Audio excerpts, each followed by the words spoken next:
Révélation tonitruante. Michel Larocque brise le silence et bouleverse la France. Par une nuit parisienne de juin, paisible mais lourde d'émotions, une déclaration a secoué les colonnes des journaux, les fils d'actualité et les cœurs. Dans une interview exclusive, l'actrice Michel Larocque, figure respectée du théâtre et du cinéma français, a révélé un pan secret et profondément intime de sa vie privée. Une phrase, une seule, a suffi pour suspendre le souffle d'un pays. Élise est l'amour véritable de ma vie. À 64 ans, Michel Larocque ne cherche plus à plaire, mais à vivre. Et pour la première fois, elle vit pleinement. Ce n'est ni une opération médiatique, ni un simple effet d'annonce. Ce qu'elle a partagé n'est pas un coup d'éclat pour faire parler d'elle, mais le fruit d'un long parcours intérieur, d'une lutte silencieuse contre les injonctions, les attentes et les regards. Derrière le sourire lumineux que le grand public connaît si bien, se cachait une femme partagée, tiraillée, qui, des années durant, a enfoui un amour qu'elle jugeait indicible. Ce jour-là, lorsqu'elle prononce ces mots, la voix de Michel vacille. L'émotion affleure, non pas celle d'un aveu honteux, mais celle d'une délivrance. Une relation cachée, mais brûlante de vérité. Qui est Élise ? Les rumeurs vont bon train. Le nom n'a pas été révélé officiellement, mais plusieurs proches de l'actrice affirment qu'il s'agirait d'une femme de l'ombre, loin des projecteurs, avec laquelle Michel partagerait sa vie depuis plus d'une décennie. Leur amour aurait commencé dans les coulisses d'un festival de théâtre, loin des caméras, dans l'intimité complice d'une loge discrète. Une passion profonde, nourrie de silence, de regards furtifs, mais surtout de respect et de tendresse. Elle m'a appris à m'aimer autrement, à me regarder sans peur. Grâce à elle, j'ai cessé de jouer un rôle. Dans la vie, confie Michel dans cet entretien qui restera probablement comme l'un des plus marquants de sa carrière. Pourquoi avoir attendu si longtemps ? La peur, le poids des conventions. Dans le monde du spectacle, où tout est scruté, jugé, extrapolé, sortir du cadre peut coûter cher. Et même pour une femme affirmée, indépendante et populaire comme Michel Larocque, faire son coming out à 64 ans n'a rien d'anodin. J'ai grandi dans une époque où aimer une femme quand on en est une, c'était une transgression, une anormalité, et on m'a appris à tout sauf à être moi. Elle évoque une éducation rigide, des milieux artistiques parfois plus conservateurs qu'on ne le croit, et une carrière qu'elle a construite patiemment, en composant avec une image attendue d'elle. Un geste politique, au fond, très personnel. En livrant ce pan d'elle-même, Michel Larocque rejoint d'autres figures publiques qui, ces dernières années, ont choisi de vivre au grand jour leur vérité intime. Mais dans son cas, il ne s'agit pas simplement d'un coming out, c'est un manifeste d'amour, une célébration de la liberté intérieure. Un choix courageux, à contre-courant, et qui, justement parce qu'il vient tard, résonne d'autant plus fort. Des collectifs LGBTQ+ ont salué cette annonce, la qualifiant de moment historique et de formidable source d'inspiration pour toutes les générations. Les réseaux sociaux se sont embrasés en quelques heures. Sous le hashtag #MichelLibre, des milliers d'internautes ont partagé leur émotion, leur admiration et parfois même leur propre confidence. Une onde de choc dans le paysage culturel français. Michel Larocque n'est pas qu'une comédienne. Elle est une mémoire vivante du théâtre français, une voix familière des plateaux de télévision, une actrice engagée et une femme qui a toujours su conjuguer humour et profondeur. En révélant sa relation avec Élise, elle brise un tabou, mais surtout, elle démontre que l'intimité n'a pas d'âge et que le cœur ne connaît ni normes ni calendrier. Pour certains, c'est une surprise. Pour d'autres, une confirmation longtemps murmurée. Mais pour tous, c'est une leçon de sincérité et de dignité. Et maintenant, elle ne cherche ni à justifier ni à provoquer. Elle vit. J'ai envie de vivre chaque instant pleinement avec elle. Je ne veux plus me cacher. Elle parle d'un projet de maison à la campagne, de lectures au coin du feu, d'un retour au théâtre peut-être. mais toujours avec la même promesse. Ne plus jamais renier ce qu'elle ressent, ne plus jamais taire ce qui bat dans sa poitrine. Un signal puissant pour une génération entière. Ce coming out tardif n'est pas une fin, mais un commencement. Il parle aux femmes de sa génération, souvent enfermées dans des rôles imposés, mais aussi aux jeunes, qui rêvent d'une société plus juste, plus douce, où l'amour peut s'exprimer sans crainte. Michel Larocque tend une main invisible à tous ceux et toutes celles qui n'osent pas encore dire « je t'aime » au bon genre, au bon moment, dans le bon monde. Une icône, une femme, une vérité. En confessant publiquement que Élise est l'amour de sa vie. Michel Larocque n'a pas seulement brisé un silence, elle a ouvert une brèche. Une brèche par laquelle peut enfin circuler l'air de la liberté, de l'authenticité et d'un espoir simple mais bouleversant.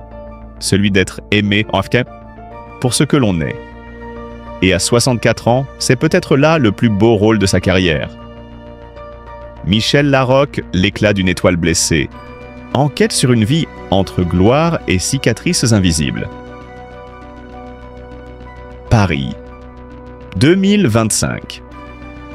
Le nom de Michel Larocque évoque immédiatement un sourire, une réplique bien placée, un éclat de lumière sur grand écran. Mais ce que l'on sait moins, c'est que derrière cette aura éclatante se cache un drame profond, une douleur tapie dans l'ombre depuis plus de 40 ans. Car si Michel a conquis le cœur des Français, c'est aussi au prix d'un combat silencieux, d'une résilience que peu imaginent. Une enfance lumineuse, brutalement brisée. Né le 15 juin 1960 à Nice, Michel Larocque grandit dans une famille d'intellectuels, entre racines françaises et roumaines. Une enfance paisible, bercée par la culture et l'humour, jusqu'à ce jour de 1979, qui bouleverse à jamais sa trajectoire. Elle n'a que 19 ans lorsqu'un terrible accident de voiture la propulse dans une réalité dont elle ne se remettra jamais totalement. Le bilan est terrible. Un fémur brisé en 18 morceaux, un coma prolongé, 2 années d'hospitalisation et une rééducation aussi longue que douloureuse. La douleur physique est insoutenable, mais c'est la détresse morale qui la frappe de plein fouet. Dans la chambre d'hôpital, derrière les rideaux tirés, Michel pleure souvent. Pas de douleur, non, mais de peur. Celle de n'avoir rien vécu. Celle d'avoir été arrêtée net avant même d'avoir commencé.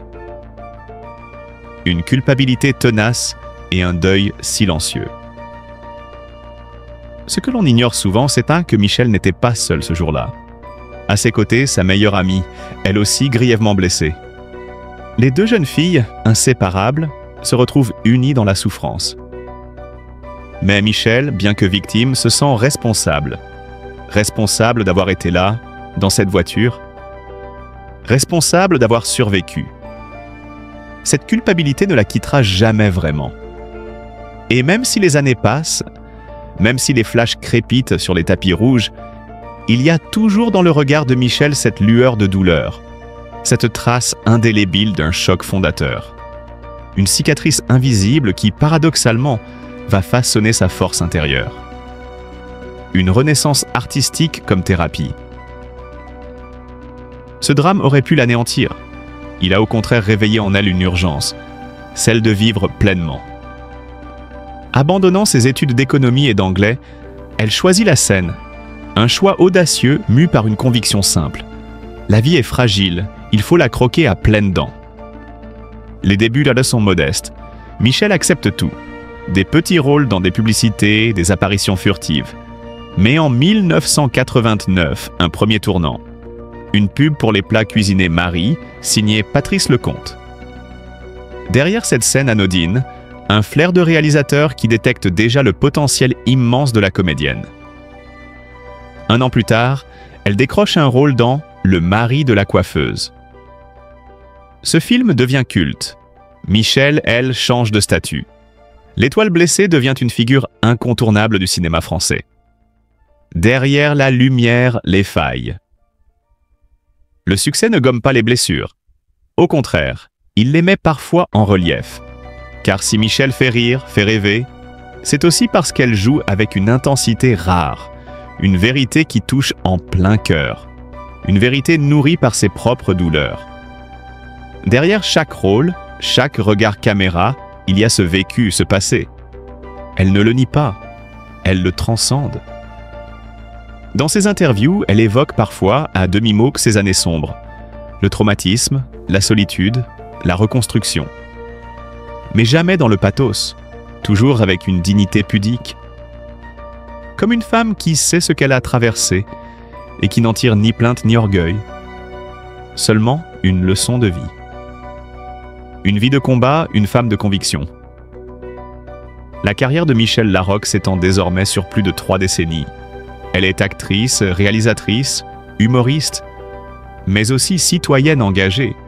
Elle milite pour la cause des femmes, pour la lutte contre la précarité, pour les droits LGBTQ+, car elle n'a jamais oublié ce que c'est que d'être vulnérable, de se sentir impuissante.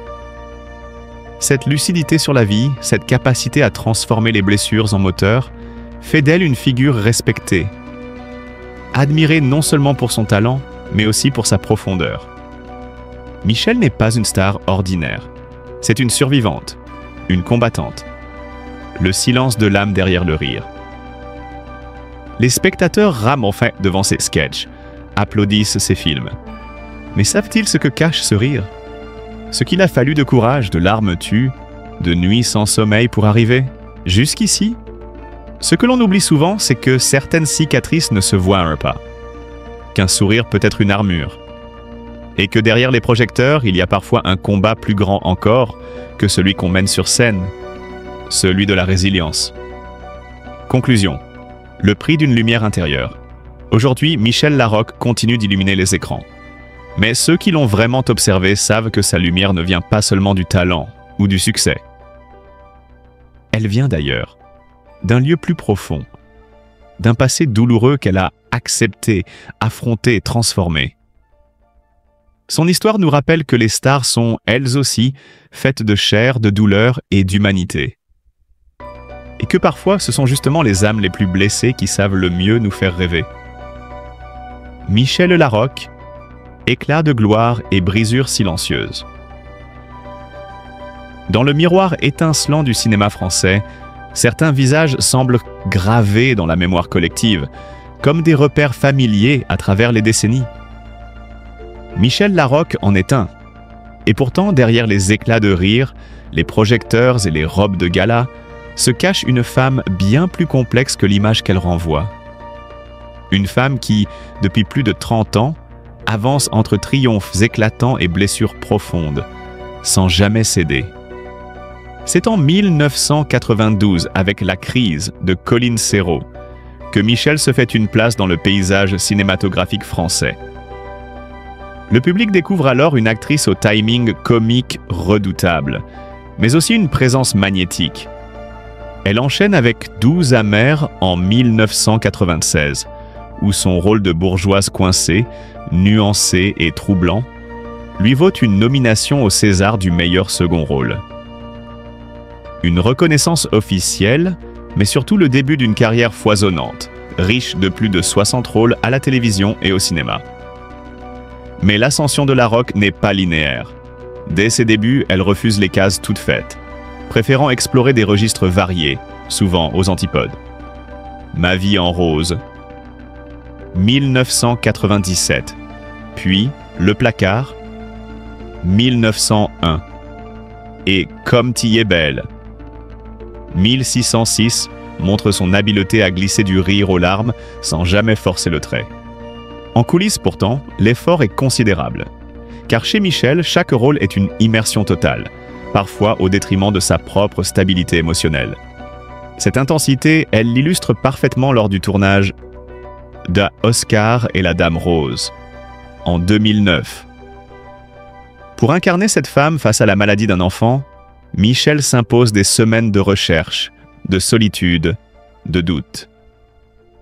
Ses partenaires de plateau racontent une actrice qui pleure en loge, incapable de se sentir à la hauteur de la douleur qu'elle doit représenter.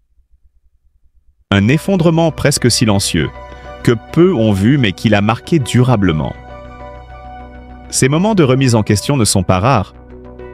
Dans les années 2000, Michelle tente de s'ouvrir les portes de Hollywood, séduite par le rêve américain. Mais l'expérience tourne court.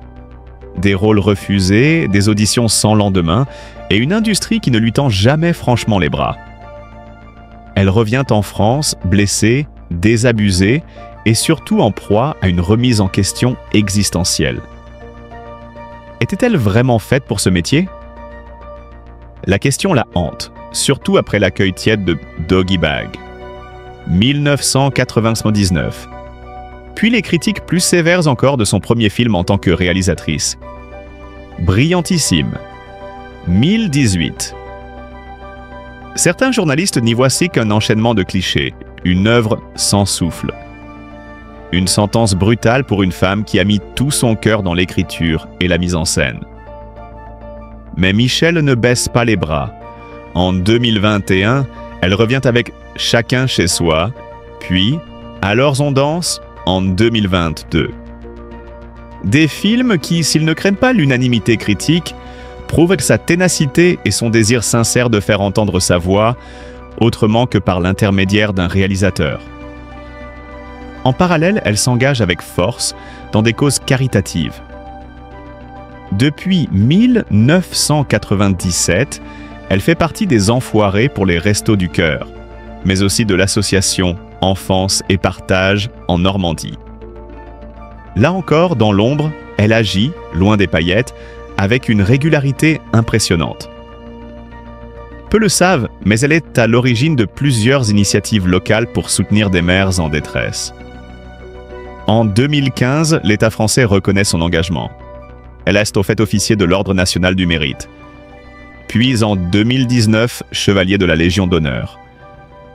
Des distinctions officielles qui disent tout haut ce que le public ressent confusément.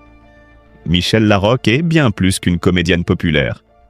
Elle est un pilier du paysage culturel français. Mais si sa carrière est dense, sa vie privée, elle, reste un domaine bien plus fragile. En janvier 2023, une rupture discrète, presque sans mots, vient pourtant bouleverser les équilibres. Après 15 années de vie commune avec François Baroin, ancien ministre et maire respecté, le couple se sépare. Un séisme intime.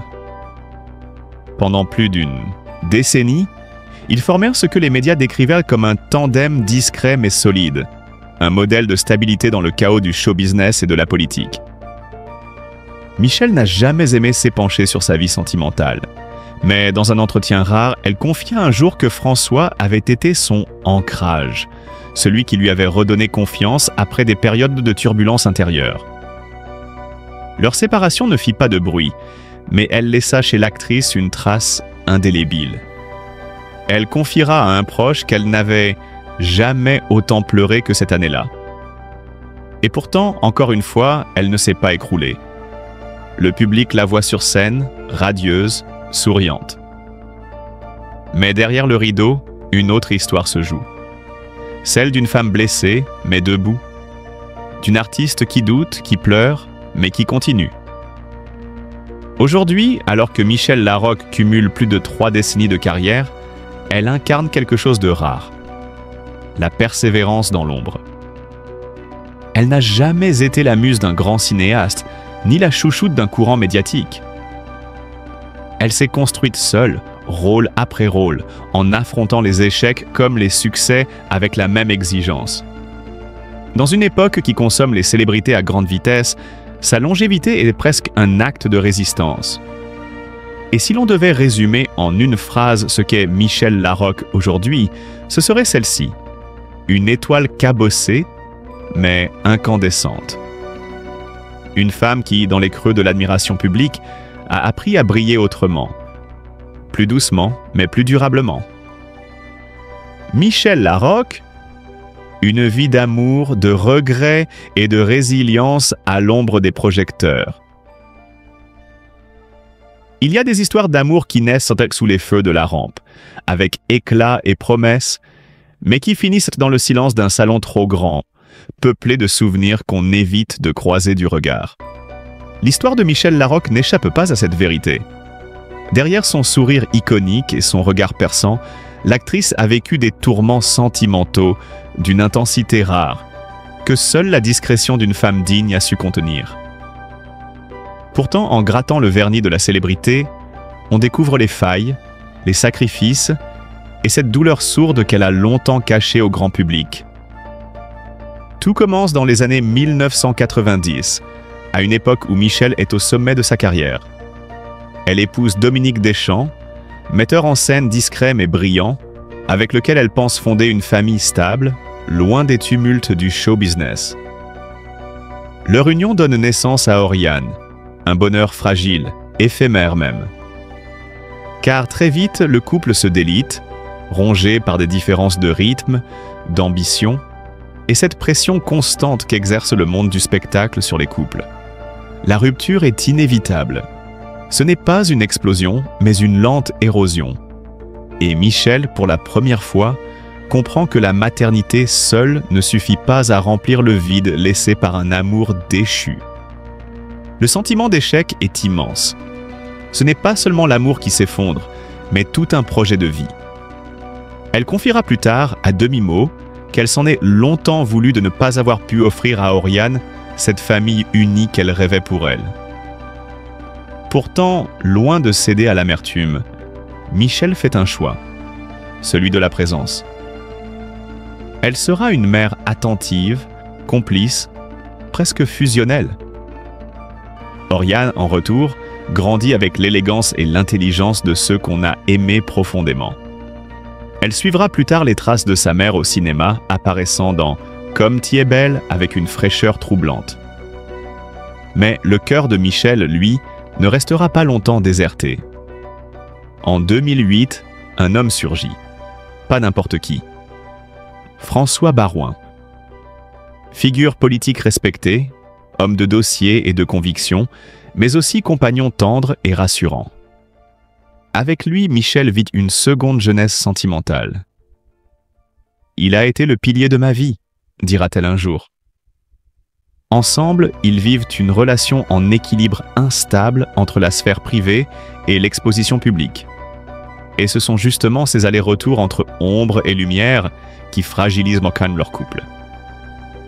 Une ombre en particulier viendra entacher ce bonheur, l'affaire de l'exil fiscal à Las Vegas. Entre 2005 et 2010, Michel s'installe aux États-Unis pour des raisons fiscales, ce qu'elle assume à moitié. Ce choix, dicté par un besoin d'air et de liberté, lui vaudra pourtant des critiques virulentes. On la juge, on la condamne sans appel. Lorsque François est nommé ministre du Budget sous le gouvernement Fillon, Michel prend une décision lourde, revenir en France pour éviter que leur couple ne devienne un angle d'attaque politique. Mais ce retour n'est pas sans conséquences. Le feu des projecteurs devient brûlant. Les tabloïds se déchaînent et la sphère intime est de plus en plus difficile à protéger. Pendant plus de 15 ans, leur relation résiste, vacille, se renforce, puis se fissure lentement. En 2023, c'est la rupture. Une séparation brutale, inattendue, qui laisse Michel terriblement vulnérable. Ce n'est pas la fin d'une simple histoire d'amour, mais celle d'une époque, d'un socle émotionnel qu'elle croyait indestructible. Une amie proche confiera plus tard « Elle pleurait en silence le soir en repensant à leurs voyages en Champagne ou aux soirées calmes passées à Troyes avec Oriane. » Elle avait perdu bien plus qu'un homme. Elle avait perdu l'idée même de ce que pouvait être le bonheur à deux. Depuis, Michel s'est faite rare. Elle n'a pas disparu, non. Elle choisit simplement ses apparitions avec soin. Elle passe plus de temps chez elle, avec sa fille, comme pour revenir à l'essentiel. Elle évite les soirées mondaines, fuit les interviews trop intimes. Ce silence n'est pas du repli, mais un mécanisme de protection. Derrière lui, il y a une femme qui pense ses plaies et cherche peut-être à se reconstruire loin du tumulte. Il est facile d'idéaliser les célébrités, de croire que leur vie est un enchaînement de tapis rouges et de sourires figés. Mais l'histoire de Michel Larocque nous rappelle que, derrière chaque photo retouchée, il y a une femme avec ses doutes, ses espoirs brisés, ses douleurs muettes. La rupture avec François Baroin a laissé des traces profondes. J'ai peur de ne plus jamais retrouver quelqu'un qui me comprenne comme lui. » aurait-elle confié à demi-mot à un proche. Et pourtant, il reste chez elle une force singulière, presque invisible mais bien réelle. Celle des femmes qui, malgré les revers, avancent, qui trouvent dans l'amour filial un nouveau souffle, qui acceptent que certaines blessures ne se refermeront jamais complètement, mais choisissent tout de même d'aimer, de vivre, de croire encore. L'histoire d'amour de Michel Larocque n'est pas celle d'un conte de fées. C'est une chronique tendre et rude, emplie de nuances, de renoncements, mais aussi d'une dignité rare. Une histoire qui, loin d'être finie, continue de s'écrire à l'abri du regard des autres. Elle est toujours apparue souriante, sur les plateaux de télévision, dans les salles obscures ou sur la scène d'un théâtre bondé. Pourtant, derrière les éclats de rire de ses rôles comiques et la grâce presque insaisissable qu'elle dégage, Michel Larocque porte un poids invisible, longtemps dissimulé, qui a façonné en silence chaque facette de sa vie. Tout commence en 1979, une nuit banale qui bascule dans le cauchemar. Un accident de voiture la laisse grièvement blessée. Officiellement, elle s'en sort, physiquement du moins. Mais l'autre vérité, celle que personne n'a jamais connue, c'est que cet événement a laissé en elle une plaie invisible. Un syndrome de stress post-traumatique, profond, obsédant. Des cauchemars, des angoisses, des silences pesants. Pendant des années, elle suit une thérapie dans l'ombre, sans jamais oser en parler. Ni au public, ni même à sa propre famille.